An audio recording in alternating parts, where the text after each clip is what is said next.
আসসালামু আলাইকুম রহমতুল্লাহি ওবরাকাতুহ নাহমাদুহু ওয়া নুসাল্লি আলা রাসূলিহিল কারীম আম্মা বা'দু ফাআউযু বিল্লাহি মিনাশ শাইতানির রাজীম বিসমিল্লাহির রহমানির রহিম ওয়া লূতান ইয ক্বালা লিকওমিহি আতা'তুনাল ফাহিশাতা মা সাবাকাকুম বিহা মিন আহাদিন মিনাল আলামিন ইন্নাকুম লাতা'তুনার রিজালা শাহওয়াতাম মিন দুনিন নিসা বাল আনতুম কওমুম মুসরিফুন সাদাকাল্লাহুল আযীম আল্লাহুম্মা সাল্লি আলা মুহাম্মাদ ওয়া আলা আলি মুহাম্মাদ কামা সাল্লাইতা আলা ইব্রাহিম وعلى آل إبراهيم إنك حميد مجيد اللهم بارك على محمد وعلى آل محمد كما باركت على إبراهيم وعلى آل إبراهيم إنك حميد مجيد কাছে কিংবা দূরে বাংলাদেশ থেকে কিংবা পৃথিবীর অন্য কোনো দেশ থেকে যারা আজকের এই লাইভ প্রোগ্রামটিতে যুক্ত হয়েছেন কিংবা যুক্ত হবেন আপনাদের সবাইকে জানাচ্ছি আন্তরিক শুভেচ্ছা এবং মোবারকবাদ আহলান ওয়া সাহলান ওয়া মারহাবান বিকুম ফি হাযাল লিকা আত-তাইয়িব আল খালিস আল মুবারক। আশা করছি আপনারা সবাই ভালো আছেন, সুস্থ আছেন, ঈমানের সাথে আছেন এবং সব সময় আল্লাহ তাআলার কাছে এই কামনাই করি যে আল্লাহ তাআলা আপনাদের সবাইকে ভালো রাখুক, সুস্থ রাখুক, ঈমানের সাথে রাখুক। সম্মানিত সুধী, আমরা একটি নির্দিষ্ট বিষয়ের উপর আজকে কথা শুনবো ইনশাআল্লাহ। এবং আজকের দিনের বেলায় আমি আমার মেজারে একটা জিনিস জেনে রাখা ভালো, হত্যা করার এই যে গাইডলাইন, এটা হচ্ছে ইসলামিক স্টেট করবে, স্টেট বা গভর্নমেন্ট করবে। আমিরের পক্ষ থেকে নির্দেশনা জারি হবে। আল খিলাফ আল ইসলামিয়া যখন থাকবে, এই আল খিলাফ আল ইসলামিয়া এই কাজটি করবে। এটা কিন্তু আইডিয়াটা মূলত মানুষের মাথা থেকে আসেনি, এটা এসেছে শয়তানের মাথা থেকে। অর্থাৎ এই বাজে ঘৃণ্য স্বভাবের আইডিয়াটা, এটা স্বয়ং ইবলিস হিমসেলফ এই আইডিয়াটা জেনারেট করেছিল। তাফসিরে এসছে যে যুবকের আকৃতিতে ইবলিস শয়তান, সে মানুষের আকৃতিতে এবং সুশ্রী যুবক বা বালকের আকৃতিতে সে সাদুম কমিউনিটির কাছে এসেছিল। এবং তৎকালীন সময়ে জর্ডানের এই সাদুম কমিউনিটি ফলে ফসলে সবুজ শ্যামলেমায় ভরপুর ছিল। কৃষিজ পণ্যের জন্য এই এলাকাটা খুব বিখ্যাত ছিল। ফলে পৃথিবীর বিভিন্ন জায়গা থেকে লোকজন খাদ্য দ্রব্য শস্য এগুলো সংগ্রহ করার জন্য সাদুম গোষ্ঠীতে আসতো।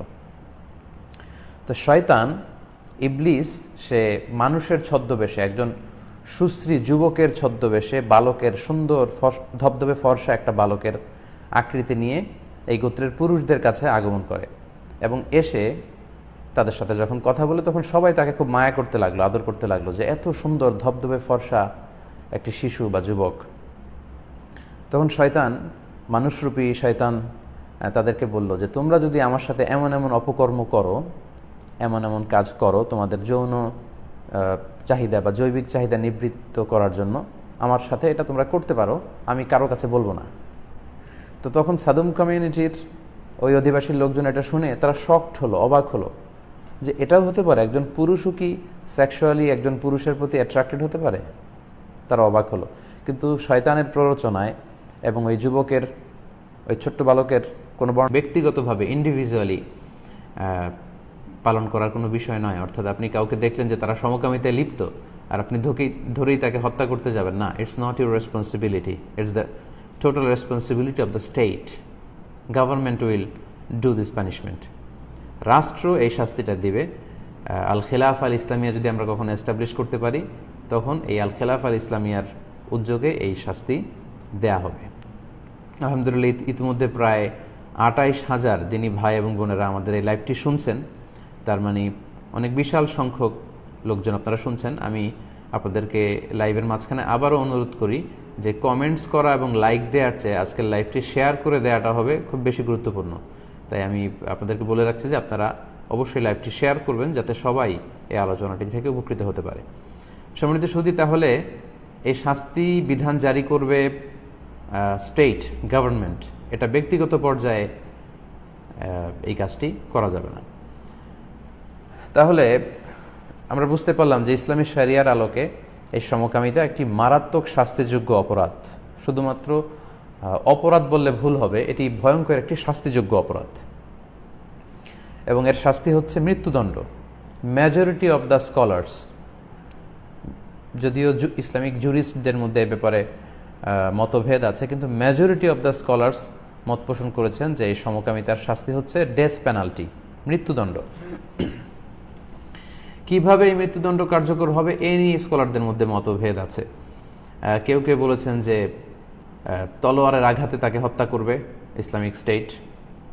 কেউ বলেছেন যে না, কোনো দেয়াল বা প্রাচীরের সামনে তাকে নিয়ে দেয়াল তার উপর ফেলে দিয়ে তার মৃত্যুদণ্ড কার্যকর হবে।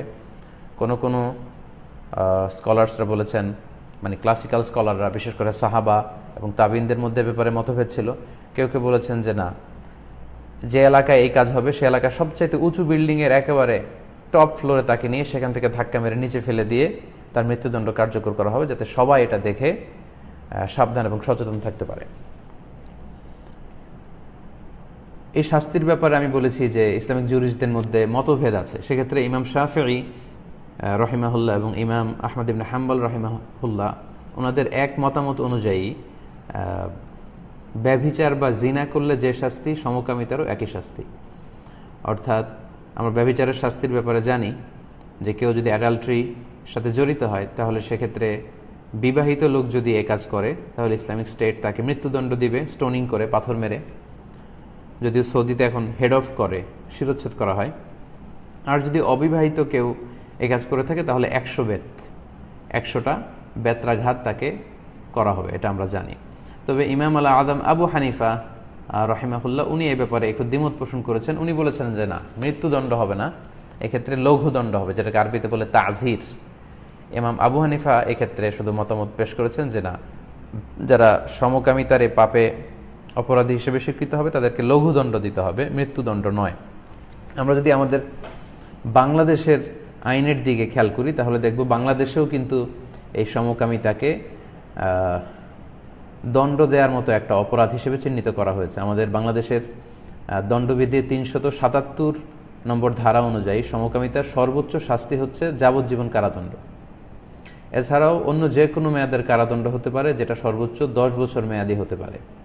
এবং একই সঙ্গে আমাদের বাংলাদেশের নিয়ম অনুযায়ী অর্থদণ্ডের বিধানও আছে, কারণ দণ্ডবিধিতে সমকামিতাকে প্রাকৃতিক নিয়ম বিরুদ্ধ যৌনতা হিসেবে চিহ্নিত করা হয়েছে। তাহলে ইসলামিক জুরিস্টদের যে মতামত সেটা অনুযায়ী আমরা বুঝলাম যে এটা শাস্তিযোগ্য অপরাধ। সম্মানিত দিনী ভাই এবং বোনেরা, আলোচনার এই পর্যায়ে এসে আমরা এতটুকু বুঝতে পারলাম যে লূত আলাইহিস সালামের সময়কালে এই পাপ কাজ শুরু হয়েছিল। এর আগে পৃথিবীতে কেউ এটা করেনি এবং তাদের পাপের কারণে আল্লাহ তাআলা ওই জাতিগোষ্ঠীকে সমূলে ধ্বংস করেছেন, ছিন্ন বিচ্ছিন্ন করে দিয়েছেন, একেবারে তছনছ করে দিয়েছেন পুরো জাতিগোষ্ঠীকে। এবং ইসলামেও এটা হারাম, কবিরা গুনাহ। এই সমকামিতা বা হোমোসেক্সুয়ালিটি বা লেওয়াতা, এটা যে কবিরা গুনাহ, এ নিয়ে ইসলামিক স্কলারদের মধ্যে কোনো মতবিরোধ নেই। এবং এটা যে সর্বসম্মতিক্রমে হারাম, সকল